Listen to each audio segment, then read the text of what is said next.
What we want you guys to know is after the movie's over, we want everybody to try and stay in your seats because the stars of the movie are going to be here, and they're going to do a little Q&A. You guys could ask some questions, and they'll be up here answering. So we want you guys all to stick around after the movie, and we'll be starting very soon. So hope you guys enjoy it. Thanks for coming.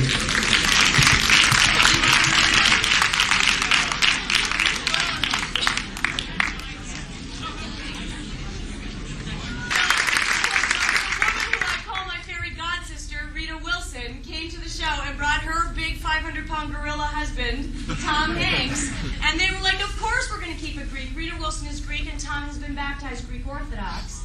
So they kept it Greek, and I also said to Tom, I said, I'd like to play the bride, and he went, okay, and I was like, oh. And the reason is, that what they said to me later is, who else? Who else would it be? Will we put Marissa Tomei in that role? She's Italian. And I just thought, they really understand it. So I just thought, let's get the word out. Let's get Greeks in those theaters. And thank you for coming tonight. Do you have any questions at all? One quick question. Yes. Think of any other title for the movie? They were thinking of changing the title. How did the movie came to be? The movie came to be because I did a stage show. I am married to a non-Greek man who got baptized Greek Orthodox. And the story is true. By my cousin Nikki with the big boobs. All that is true. And when I decided to get up on stage and tell these true stories, my friend said, I said, I'm going to tell stories about my family. I'm just going to get up on stage and tell stories. And she said, what are you going to call it? And I went, I don't know, My Big Fat Greek Wedding. And she laughed so hard that I went, all right, there's a title. Because you only have to hear it once. And you remember it, and you tell your friends, and you tell your friends. It has nothing to do, it's not offensive in any way. It just means that the wedding, as you see, got out of control. And my friends thought I was making it up. And then my other friends would call and pretend to be Tom Hanks. All the time. I pick up the phone, hello, and they go, hello, Nia, it's Tom Hanks. And I go, exactly. Hi, Nia. Yeah, exactly. And I go, oh, hello, Mr. Hanks. And they go, it's Jeff. My friend Jeff from Boston, by the way. Yeah.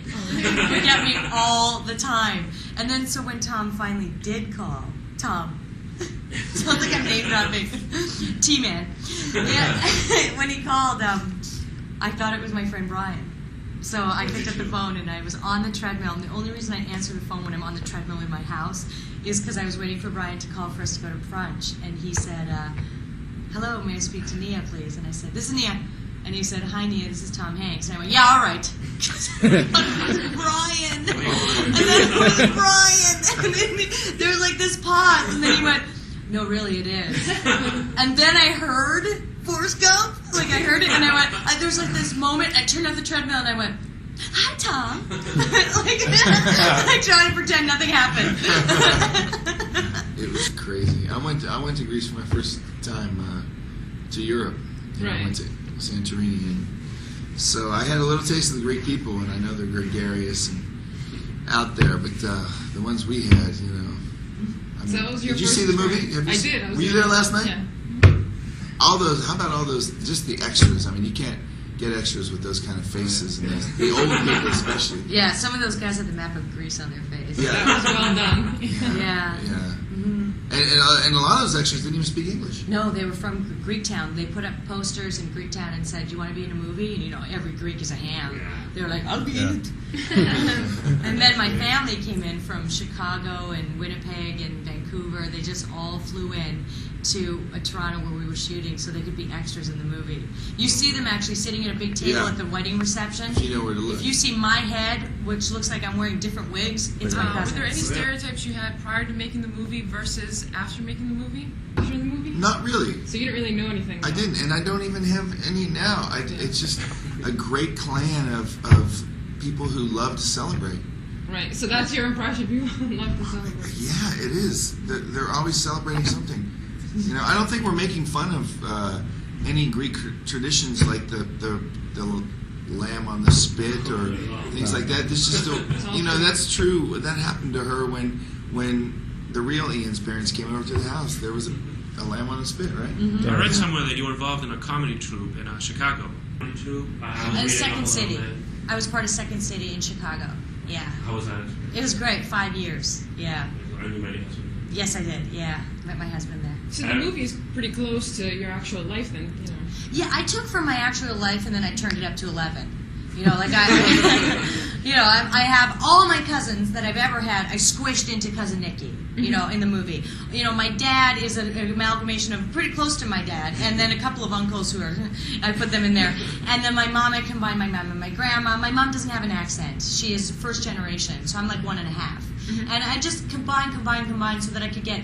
What I ended up doing in the final cut is every cousin I have, somewhere in the movie, you hear their name. That's like the one gift that I gave to my family. And every cousin I have is coming to LA for the premiere. Oh, Yeah, they're on their way right now. 49 of them are That's coming. a good party right there. They're all staying at one hotel. They're going to close it. Are they? Yeah, they're all staying at the Best Western on Sunset Boulevard. Oh, nice. Isn't that funny? Yeah. I figured 'cause they can go and do tours, see the Hollywood sign Perfect. and all that. And she has a good cousin for you. Yeah, exactly. Yeah, I got your date. I got my eye on one.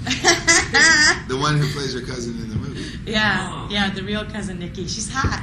Yeah. She can't help it. Got us. Is she from Australia? No, that is the actress is Gia Carides, and she is from Australia. She's married to Anthony LaPaglia, the actor. Oh. Yeah. Yeah, I was reading about that. Yeah, and my real cousin Nikki is Nia Vardalos, and she lives in Chicago, and she just can't help it. She's hot. Learn dancing, language. I did have to learn the Greek dance. Yeah, we practice in the parking lot wherever Did we you? were on location. Yeah. We just go and do Kalamatiano around the parking lot, and you learned it really well. It was tough though. I got to tell you, when it came time to film it, we were all trying to do it well. I think maybe that's why they shot us off from the waist up, too. You know, at the end, because everybody was a little out of sync. You know. Yeah, I kept getting hit with Lainey's breasts. Every once in a while, I turn around. Ooh. Yeah, but it's who taught us? Your relative taught My us. sister choreographed. Oh, the guy, the fellow. Oh, that other guy came back. That's right. Kostas Petsis is a friend of my sister's. Oh, okay. Yeah. Oh, Yeah. Costas. What was it about the script, John, that drew you to it? I know you said you read it, and was it the character? Did you feel connected to it, seeing you had a similar background? Or Well, the thing is, you know, I used to do this television show, Northern Exposure, and you know, I was on there for 6 seasons, and you know, every 7 days we'd get a new script, and we had great writers on that show. So, you know, I spent a lot of years just turning pages and knowing a good script when I read one that told a great story and one that didn't, the one that fell flat and one that had no sense of humor. So when I read this one, I felt like the good old days of Northern Exposure when we'd get a good script and that joke works. Oh, that's a sweet, tender moment. And when I closed it, I just knew that I read a great script, and I wanted to be part of it. You know, That's so nice. Thanks. it's true.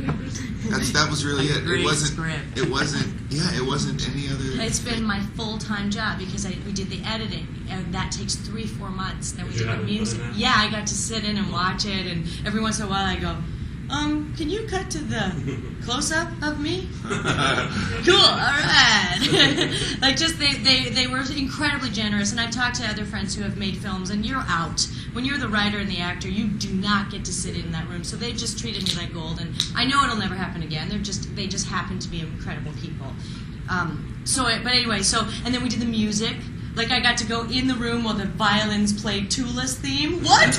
Like, how cool is I actually walked by the violin stand, and I saw it said, like, My Big Fat Greek Wedding, Tula's theme, on the sheet music, and I just went, bink, and put it in my bag. Stephen Wilson's brother did the music. Chris Wilson and a man named Alexander Janko. It was really like a family thing. He's obviously a composer. It's not like he just plays the recorder and they went, hey, you want to make a movie? So he's great, and obviously Tom Hanks and Gary Getzman brought in their people that they've worked with before for editing, for everything. They have kind of some clout. A little bit, yeah. So, but I just love that whole process. And then in July we were finished. And we waited. We were going to release in September, and then we didn't. And then we waited for wedding season, which I think was the when best. you were writing the screenplay, Nia, did you find that you had any writer's block, or were there any scenes that you just couldn't work out? There was one scene that I wanted to rewrite. In terms of, I had written material at Second City, and I think, I keep saying this, the less I knew about writing a screenplay, the better. Because if I knew how hard it was, or that it's the chances of getting it sold were minimal, I never Right. would have written it. But I was so innocent, and I hope I still can be in terms of what I attack for the rest of my life. I just went, I want to write this movie, and I wrote it, and I copyrighted it, and Rita Wilson came to the show. It's possibly the most unbelievable story I've ever heard, and it happened to me. But maybe someone out there will just go, you know what? I teach English, and I'm going to write a screenplay. And maybe we'll get some stories from people outside of the Hollywood system that we live in, where we see the same old movies over and over again. Like, I'm not saying that my script is brilliant or even good. I don't know if it is. Audiences respond to it perhaps because it's different. The one scene I wanted to change is when we were rehearsing a moment, we felt like a real connection, and we really liked where those characters were going. So I asked John if I could just rewrite the one scene, the proposal scene, and it used to be 15 lines long, and we just went and just cut it, just cut, down to the bare bones of the scene, which I learned as a writer. That's all that matters, is the bare bones, and it's like a 6-line scene now. And to me, it's a very poignant moment because there's no icing on it. When I was growing up, I wish my name was Jane. I wish I was skinny and blonde. Yeah, everybody. I wish I didn't have body hair at 6. You know, I wish a lot of things. And now, when I go to my white bread friends' houses, and you know we're having a nice piece of steak, I'm like, could you put some oregano on this and a little bit of lemon? It'd be really good. You know, like I have completely embraced my ethnicity, and I feel now like, even though I do feel like I have the weight of Greece on my shoulders, that I am representing us, and I hope to do it well. Well, you know, yeah, exactly. When you're reading a script, there is that scene that you're like, oh man, I wish I didn't have to do this, you know, because it's just embarrassing to do some things like that, you know. But they were really sweet and laughed at me and made me have fun. And Nia says I captured something that her husband went through during that. You know, he did the same thing. During the baptism, the real baptism, I felt like we were possibly humiliating Ian. And we were definitely humiliating him. And I felt bad for him, and I looked up at him, and I just thought, oh, why am I doing this to you? And he just turned and looked at me with this look of just absolute unconditional love. I was like, you like me. Like, that's incredible that you're doing this. And John turned in the same moment when we were doing the baptism and just looked, like, with such innocence in his eyes, and just, like, this is okay. Like, was the look on his face. And I just thought, man, it's just, he's the right guy to play the part. No. Yes. Oh, you are. No. Nice. That was great. I had to bring it up because I love it. I watch it all know. the It's time. okay, because I ask him to. Everybody asks, because we love it. Yeah. Everybody I know is like, ask. Ask Yeah. Ask about that. And he's coming back. All day long. I know. They're going to have to wait for a while because, you know, it's, even if I was, it would be a while. But I know where they can see me soon. They can see him at a movie theater. Amen. That's right. At a movie theater. Here. Actually, a final question for me for Nia. Do you have any advice for any young Greek American filmmakers that are trying to make it into the business? Oh, yeah. Just tell our stories. We got lots. Okay. Any future projects?